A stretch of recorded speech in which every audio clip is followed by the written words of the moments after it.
कहते हैं कि कार्तिक मास में भगवान श्री विष्णु 4 महीने की लंबी नींद से जागते हैं।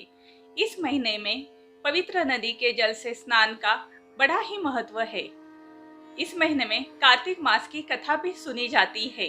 इससे सांसारिक पापों का नाश होता है और श्री हरि विष्णु की कृपा प्राप्त होती है। आइए जानते हैं कार्तिक मास की कहानी इस वीडियो में। नमस्कार दोस्तों, स्वागत है आप सबका मेरे YouTube चैनल संस्कृति में।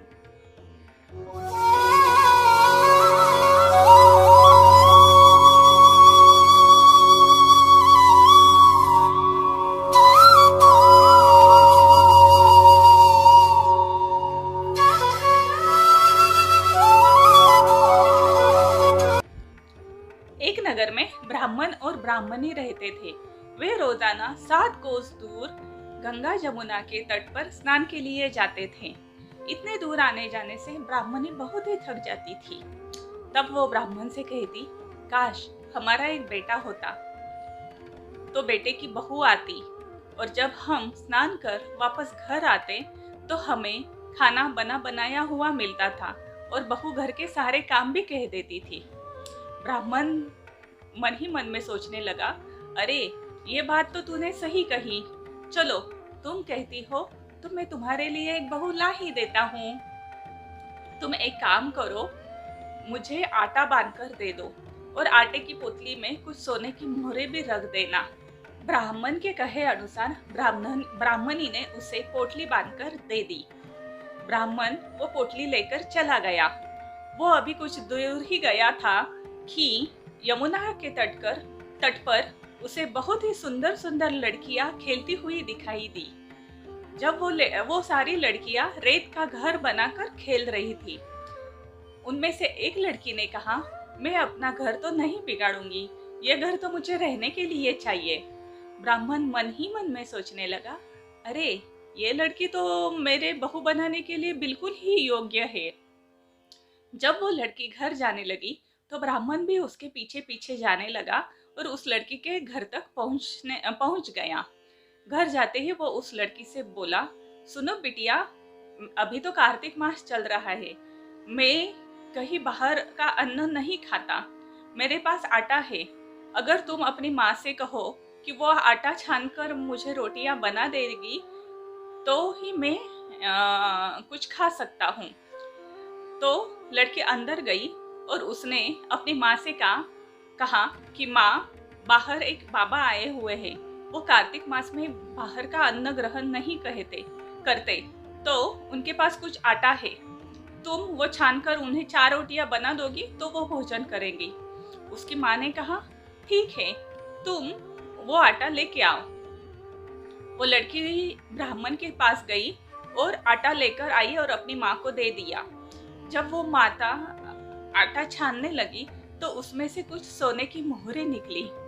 तो वो औरत मन ही मन में सोचने लगी, जिसके आटे में सोने की मोहरें हो उसके घर में तो कितनी सारी सोने की मोहरें होगी, यही घर मेरी लड़की के लिए ठीक रहेगा। उसने उस आटे की 4 रोटियां बनाकर ब्राह्मण को दे दी। जब ब्राह्मण खाना खाने बैठा तो लड़की की माँ ने कहा, बाबा, क्या आप अपने बेटे की सगाई करने जा रहे हो? तब ब्राह्मण बोला, मेरा लड़का तो काशी में पढ़ने के लिए गया है, लेकिन अगर तुम कहो तो खांड कटोरे से विवाह करके मैं तेरी बिटिया को ले जाऊं। तब माँ ने मन में सोचा, चलो यही ठीक है, अपनी बेटी को इतना अच्छा घर जो मिल रहा है। तो उसने अपनी बेटी की खांड कटोरे के साथ शादी कर दी और उसे ब्राह्मण के साथ विदा कर दिया। जब ब्राह्मण घर पे आया तो वो ब्राह्मणी को बोला, ब्राह्मणी, दरवाजा खोल, देख मैं तेरे लिए बहू लाया हूँ। जब ब्राह्मणी ने दरवाजा खोला तो सामने बहू को पाकर वो बहुत ही खुश हो गई। उसने उसका बड़ा ही अच्छी तरीके से स्वागत किया और उसको घर के अंदर ले लिया। अब ब्राह्मण ब्राह्मणी रोज स्नान करने गंगा यमुना के तट पर जाते तो घर पर आकर उन्हें बना बनाया हुआ खाना मिलता। उनकी बहू उनके लिए खाना बना कर रखती थी, उनके कपड़े धो देती थी और तो और घर का सारा काम भी करती थी। ब्राह्मणी ने उसे कहा कि देख बेटा, दो बातों का हमेशा ध्यान रखना। एक, चूल्हे की आग कभी कम ना होने देना, और पानी का मटका कभी खाली मत रखना। अपनी बहू अपने सास ससुर को माता पिता समान ही मानती थी और उसने ये बातें हमेशा ध्यान में रखी थी। ऐसे ही कुछ दिन बीत गए। कुछ दिनों बाद एक दिन चूल्हे की आग बुझ गई। तब बहू भागी भागी सी पड़ोसन के घर गई और उन्हें बोली कि मुझे जल्दी से थोड़ी आग दे दो। मेरे सास ससुर सुबह 4 बजे से स्नान करने गए हुए हैं। वो थके हारे आएंगे, मुझे उनके लिए खाना बनाना है। तब पड़ोसन बोली कि अरे, ये लोग तुम्हें बेवकूफ बना रहे हैं, इनका कोई बेटा नहीं है, ये तुम्हें घर के काम के लिए बहू बना कर लाए हैं। वो बोली, नहीं, ऐसा तो बिल्कुल ही नहीं है, इनका बेटा तो बनारस काशी में पढ़ने के लिए गया है। तो पड़ोसन बोली, ये तुमसे झूठ बोल रहे हैं, इनका कोई बेटा नहीं है। तब बहू बोली, अब मैं क्या करूं? तो पड़ोसन बोली, तुम एक काम करना, जब तुम्हारे सास ससुर वापस आएंगे तो उन्हें जली फूकी रोटी दे देना, बिना नमक की दाल बना देना, खीर की कलछी दाल में डाल देना, दाल की कड़छी खीर में डाल देना। पड़ोसन से सारी सीख लेकर बहू घर आ गई। जब उसके सास ससुर स्नान करके वापस लौटे तो उसने बिल्कुल वैसा ही कहा। ना तो उसने उनका स्वागत किया, आदर सत्कार किया, और ना ही उन्हें प्यार से खाना खिलाया। जब सास ससुर खाना खाने के लिए बैठे तो सास बोली, ये रोटी जली हुई क्यों है और दाल भी आलूनी है? तो बहू बोली कि अगर एक दिन ऐसा खाना खाओगे तो कुछ बिगड़ नहीं जाएगा। उसने अपने सास ससुर को बहुत ही खरी खोटी सुनाई और वो वहां से चल दी और फिर से पड़ोसन के पास आ गई। वो बोली कि तुमने जैसा कहा बिल्कुल मैंने वैसा ही किया है, अब आगे क्या करना है? तो पड़ोसन बोली कि तुम एक काम करना, उनसे 7 कोठों की चाबी ले लेना। बहू ने कहा, ठीक है। जब वो अगले दिन सुबह सास ससुर स्नान के लिए जाने लगे तब बहू ने 7 कोठों की चाबी मांग ली और वो अपने बात पर अड़ गई। तब ससुर बोले, ठीक है, उसे चाबी दे दो, आज न कल तो उसे देनी ही है। तब सास ने उसे चाबी दे दी। सास ससुर के जाने के बाद जब बहू ने कोठी के दरवाजे खोले तब उसने देखा कि किसी कोठी में अन्न धान्य भरा हुआ है तो किसी कोठी में धन भरा हुआ है। एक कोठी में सारे बर्तन पड़े हुए थे।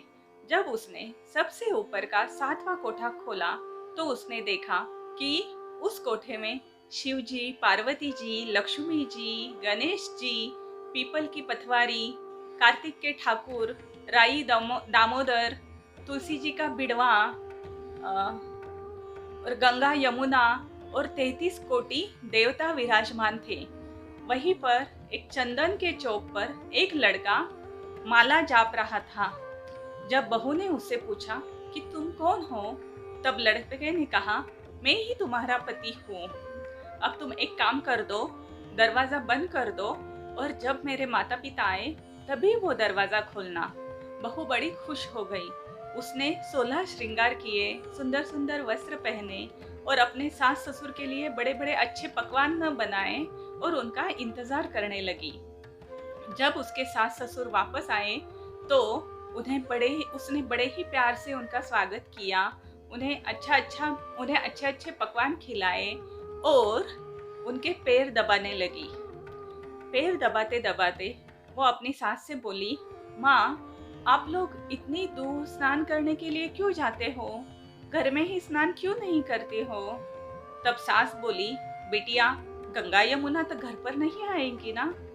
तब बहू बोली, हाँ माँ, गंगा यमुना तो घर पर ही हैं। आओ मैं तुम्हें दिखाती हूँ। तो वो उन दोनों को 7वीं कोठी में ले गई। तब सास ससुर ने देखा कि उस कोठी में शिवजी और पार्वती जी विराजमान हैं, लक्ष्मी जी और गणेश जी है, पीपल की पथवारी है, कार्तिक के ठाकुर, राई दामोदर, तुलसी जी का बिड़वा है, गंगा यमुना भी है और 33 कोटि देव देवता विराजमान है। और वहीं पर चंदन की चौक पर एक लड़का माला जाप रहा है। तब ब्राह्मणी ने पूछा कि बेटा तुम कौन हो और कहाँ से आए हो? तब वो लड़का बोला कि माँ, मैं तुम्हारा बेटा हूँ और मुझे कार्तिक देवता ने भेजा है। तब ब्राह्मणी बोली, ये तो बड़ी खुशी की बात है, लेकिन दुनिया कैसे मानेगी? उसने कुछ पंडितों से मदद मांगी। तब सारे पंडित विचार विनिमय करके बोले कि इस पार बहू बेटा खड़े हो जाए और उस पार ब्राह्मण ब्राह्मणी खड़े हो जाए। बुढ़िया ने चमड़े की अंगियां पहनी हो। जब स्तन से दूध की धार निकलकर बेटे की दाढ़ी मूछ भीग जाए और पवन पानी से गठजोड़ बंध जाए तो हम समझ लेंगे कि ये तुम्हारा बहू और बेटा है। ब्राह्मणों के कहने पर उन्होंने बिल्कुल वैसा ही किया। तब ब्राह्मणी की चमड़े की अंगियां फट गई और स्तन में से दूध की धार निकलकर बेटे की दाढ़ी मूछें भीग गई। पवन पानी से बहू बेटे का गठजोड़ बंध गया। ब्राह्मण ब्राह्मणी की खुशी का ठिकाना न रहा। जैसे कार्तिक के ठाकुर उन पर प्रसन्न हुए और उन्हें बहू बेटी दे दी, वैसे उनकी कृपा हम सब पर बनाई रहे। यह है कार्तिक मास की कथा। आशा है कि ये आप सबको पसंद आई होगी। तो दोस्तों, कैसा लगा आपको मेरा आज का ये वीडियो? अगर अच्छा लगा हो तो लाइक बटन क्लिक कीजिएगा और हाँ, सब्सक्राइब करके बेल आइकॉन बटन दबाना मत भूलना, ताकि मैं जो भी नया वीडियो अपलोड करूँ आपको तुरंत उसका नोटिफिकेशन मिल जाए। धन्यवाद।